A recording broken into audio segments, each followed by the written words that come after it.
Assalamualaikum warahmatullahi wabarakatuh. Jumpa lagi dengan XP Mix Channel. Ya, di kesempatan kali ini aku ingin ngebahas tentang motor lagi, yaitu gimana cara kita memilih motor bekas yang baik dan yang pastinya nggak merugikan kita di saat kita sudah membelinya. Jadi biasanya kalau orang tuh membeli sepeda motor, setelah kita membeli kita banyak ngerehab atau memperbaiki ya bagiannya. Jadi sama aja kalau misal kita belinya 5 juta, perbaikannya sekitar 2 jutaan, total 7 juta. 7 juta udah bisa beli motor yang udah siap pakai malah ya gitu, 7-8 juta untuk motor bekas. Jadi di sini aku ingin berbagi cara kita membeli motor dengan kualitas yang baik dengan harga yang murah. Oke, langsung aja. Oke, untuk memulai video ini sebelumnya kita subscribe dulu ya sob, karena subscribe itu gratis. You like this? Oke sob, di sini udah ada motor aku dan di sini aku bakal ilustrasikan ya bagaimana cara membeli motor bekas dengan kualitas yang baik dan benar. Jadi kita nggak akan pernah yang namanya ngalamin kerugian yang besar. Belinya 5 juta, rehabnya 2 juta, totalnya 7 jutaan, capek badan, capek pikiran. Ya, ujung-ujungnya ya sama aja kayak kita beli jadi atau beli yang sudah normal, yang dalam artian sudah siap pakai gitu ya. Jadi di sini supaya nggak salah dalam pembelian sepeda motor, alangkah baiknya kita ikutin tipsnya. Yang pertama di sini surat-suratnya udah pasti ya, udah pada tahu ya cara mengecek surat, nomor rangka dan lain-lainnya. Dan di sini akan aku pengecekan dari part-partnya ya. Yang pertama di sini harus kita lakukan adalah pengecekan dari stang ya, karena banyak stang yang udah nggak enak banget dipakainya. Itu biasanya bukan karena klaher atau lollernya dari ban, tapi dari si stangnya ya. Biasanya itu terjadi di home steer atau di yang lainnya, tapi biasanya ada juga yang bekas jatuh ya, bekas tumburan, jadi dia itu agak bengkang di saat gerak. Jadi harus diperhatikan banget. Kita tes dulu. Yang pertama nih, kita tes dulu stangnya bagus atau enggak. Kalau sekiranya nggak goyang, itu bolehlah kita ambil. Mungkin kalau goyang kita bisa ngerasain di bagian bawahnya, mungkin aja klahernya atau roller yang di bawah ya, bukan roller sih, klahernya ya, yang di bawah roda depan. Dan yang kedua di sini kita harus ketahui bahwa yang namanya motor itu pasti nggak luput dari bodi ya. Nah, untuk bodinya nggak ada salahnya kita coba goyang-goyangin ya. Kira-kira ada yang oklek-oklek atau goyang-goyang nggak? Nah, kalau oklek-oklek itu biasanya ada yang patah ya bodinya. Jadi kita goyangin dulu bodinya gitu. Kalau misalnya ada bagian yang goyang, bisa jadi ada kokot yang patah ya gitu. Jadi perhatikan bodinya ya, di setiap bodinya. Yang ketiga yaitu kita pengecekan pelek. Nah, kalau untuk ngecek pelek gampang banget ya, cukup kita putar di standarin 2, kita puternya agak kuat ya. Nah, nanti di sini kita kalau goyang bisa kelihatan ya, goyang atau enggaknya kan nanti bisa kelihatan. Ini seperti motor pelek aku ya, yang besar atau gimana. Ini normal ya, dalam artian nggak terlalu parah banget. Ini pemakaian aja. Lalu bagian shock ya, shock breaker. Nah, yang keempat ini adalah shock breaker. Jadi shock breakernya itu mungkin nggak shock tabung begini ya, karena ini kan udah modifikasi, jadi gunainnya shock yang begini. Jadi kalau misalnya shocknya kita lihat nanti di saat kita membeli malah si shocknya ini mati ya atau keras. Nah, itu biasanya udah layak ganti. Biayanya lumayan loh, untuk orinya aja 175an ya. Jadi kalau misalnya kita cuma gara-gara sepele ya, kita ngeluarin biaya lagi. Nah, ini cara kita pengetesan. Kita tes dulu, kita bawa, lalu kita genjot-genjot ya. Bisa kita genjot-genjot, kita bisa mainin shocknya. Lalu yang kelima ini kita harus pengecekan ban ya. Kalau kita nggak mau rugi dalam pembelian ya, pastinya kita harus ngecek dulu bannya depan belakang. Jadi kalau misalnya ban yang bagus itu ya pastinya tebal ya, jadi nggak akan yang namanya kita membeli ban lumayan. Kalau untuk ban ini satunya aja 100 ribuan lebih ya, bisa 125. Itu yang kualitas yang bagus, yang biasa sih nggak nyampe 100 ya, ada yang 90 ribuan untuk satu ban aja. Lalu yang keenam adalah lampu-lampu ya, atau kelistrikan. Nah ini yang paling fatal ya. Kalau misalnya injeksi itu, kalau misalnya dia nggak, sebentar aku ambil kuncinya dulu.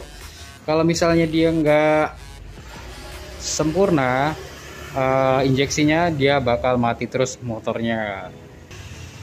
Oke, seperti ini ya. Kalau misalnya injeksi pasti kita ada lampu engine-nya ya di sini ya. Nah, kita perhatiin. Nah, kalau misalnya dia normal, dia pasti nyala terus dia mati ya. Coba kita nyalain. Kalau kita nyalain, kita tunggu sampai 5 sampai 10 menit lah kalau bisa. Kita lihat lampu indikatornya itu kedip-kedip atau enggak. Kalau posisi lagi nyala gini, kalau kedip-kedip berarti dia bermasalah.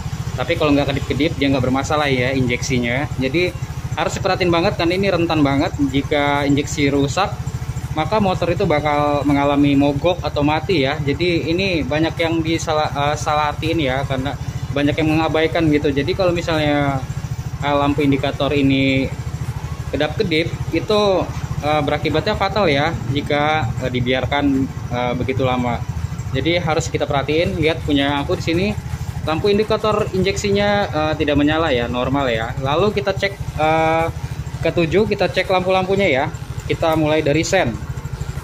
Oke, kita cek dari sennya di sini. Nah, sen itu nyala ya. Oke, lampu sen menyala. Nah, lalu kita cek juga. Kalau biasanya injeksi itu kan ada lampu ya, otomatis lampunya menyala. Nah, di sini kita cek juga lampunya. Kalau misalnya dia mati, bisa terjadi dia kabelnya putus atau ada rangkaiannya yang bermasalah. Jadi kalau bisa lampunya yang nyala ya. Kalau kita beli motor, dia bilang lampunya aja kali mas putus, minta ganti. Begitu kita beli, kita ganti lampunya, ternyata bagian komponen lainnya yang rusak ya. Jadi kalau beli motor kita harus tahu lah ya, lampu-lampunya setidaknya nyala lah gitu, walaupun nggak terang atau gimana gitu ya. Lalu ke-8 ya, aku matiin dulu mesinnya dan aku cek dulu injeksinya di sini ya. Dan di sini injeksinya normal ya, dia tidak menyala. Nah, oke. Lanjut ke bagian mesin ya. Walaupun kita nggak bisa ngecek secara detail mesinnya, setidaknya kita bisa tahu rembes atau enggak mesin ini ada di bawah ya, bagian rembesnya ya. Kalau dia rembes berarti ada bagian komponen yang bocor ya. Nah di bagian bawah sini ya, dekat standar. Nah dekat standar sini kita raba. Jika dia basah, maka dia mesin itu bocor ya, mengalami kebocoran di bagian blok silindernya gitu. Jadi kita harus cek ya dalam keadaan kering, jangan keadaan basah atau dicuci, habis dicuci atau gimana. Nah sekiranya nggak ada tetesan oli atau lumuran dari si oli, itu artinya dia mesinnya kering ya, dalam artian bagus.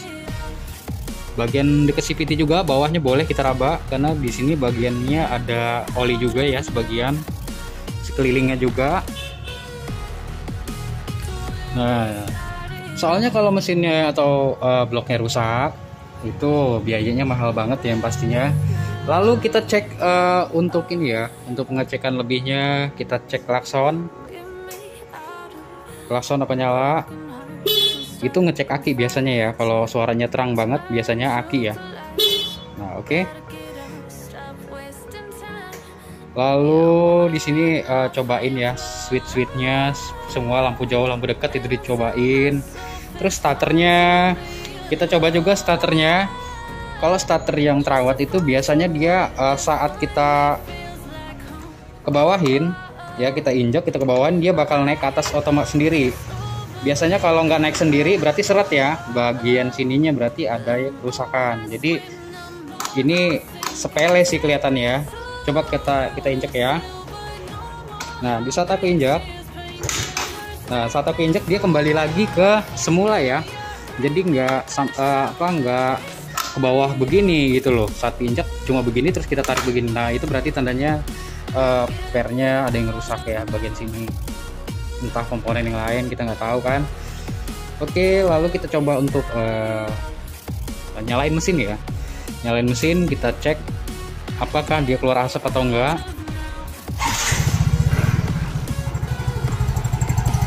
Kalau keluar asap artinya selain olinya nggak pernah diganti, dia bagian komponen dari bloknya ya yang ada kebocoran atau bagian knalpotnya yang bocor gitu. Jadi usahain motor itu nggak ada asapnya ya kalau bisa. Lalu kita coba untuk geber sedikit, naikin RPM nya. Ada nggak kira-kira bodi yang geger? Perhatiin, kalau geger kan kerasa ya. Kita cobanya di lantai bidang yang rata, jangan bidang yang miring-miring ya. Jadi kita bisa tahu gegernya di mana bodinya. Dan seperti yang kalian dengar di sini, motor ini nggak geger ya. Jadi artinya bodinya ngepres atau presisi semua ya dengan baik. Nanti kalau kita mau coba jalan motor ini, kita coba jalan, terus kita coba lihat jarumnya ya, di jalan apa enggak jarumnya, karena biasanya kalau jarumnya putus, ada komponen yang rusak di speedometernya, bisa jadi di kabel speedometer. Ya semoga aja kalau ringan kabel speedo ya, yang dikhawatirin dari komponen speedometernya ya, yang rusak. Kan di bawah speedometer ini ada komponen ya, dan ini harganya hampir 1 jutaan ya untuk cuma untuk apa speedometer ini yang ori ya. Kalau yang KW bisa 1,5 jutaan, lumayan kan harganya. Dan kalau untuk lecet-lecet itu variasi ya, tergantung pemakaian juga ya. Kalau ketemunya dapatnya yang lagi bagus, mulus, kerawat, orangnya rajin, ganti olinya, nah itu udah masuk, udah beruntung ya. Cuma terkadang ada yang bodinya sampai kusam segala macam, itu masih bisa lah kita ngasih kebijakan buat si penjualnya ya. Jadi kita maklumin aja gitu. Dan jangan lupa saat kita melihat motor saat di standar itu, kita bisa lihat dulu ya. Kadang pernah sekali aku nemuin motor yang mau dijual, ternyata pas di standar 2 begini, di bagian bannya itu sama spatbor itu agak miring. Jadi bisa dilihat ya, ini ban motor nih di tengah ya, ban motor di tengah, sama spatbor ini nggak pas. Jadi spatbor agak ke kanan, sedangkan ban itu ada di bawah, jadi nggak balance gitu ya. Kita perhatiin, nah di sini pas ya, rata ya, sesuai dengan spatbor. Ini bannya ya. Biasanya kita nggak kita kalau lalai, kita bisa ketipu ya sama penjual. Jadi dia itu ternyata motor itu pernah dibongkar-bongkar, dan pernah bongkarnya bukan bongkar biasa ya, bongkar karena bekas kuburan atau gimana gitu ya gitu. Dan kalau mau ngecek kualitas flashernya, keorian flashernya bisa didengar ya. Kalau lagi di nyalain sennya kiri atau kanan, flashernya bunyi ya seperti ini.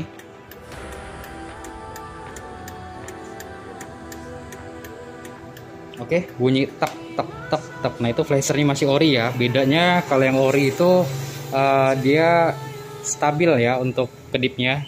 Kalau yang udah gantian, yang palsu itu kedipnya cepet, bahkan kedipnya melambat banget gitu ya, nggak stabil. Jadi penting sih komponen begituan, karena kalau ori sama yang KW itu beda jauh ya kualitasnya. Oke, apa lagi ya? Ya seperti yang aku bilang tadi, kalau untuk bagian yang ini ya paling sensitif ya. Bagian speedo ini dia dari injeksinya kita bisa ngecek, dari diagram top speednya kita bisa ngecek, dari jarumnya ya, jarum kilometernya, dan jarum bensin jangan sampai putus. Kalau jarum bensin putus bahaya, soalnya kalau kita jalan kondisinya kita nggak tahu, ternyata motor itu mogok ya gara-gara kehabisan bensin. Maka kita harus ngecek jarumnya normal atau enggak. Kalau dia normal, kalau untuk Mio biasanya yang model analog begini ada bensinnya ya segini isinya, tapi kalau misalnya habis ya dia turun gitu ya. Beda sama Honda. Kalau Honda yang analog biasanya pas dinyalain baru dia tinggi ya, naik, pas dimatiin dia turun. Nah, nanti kita coba dan kita tes gitu ya.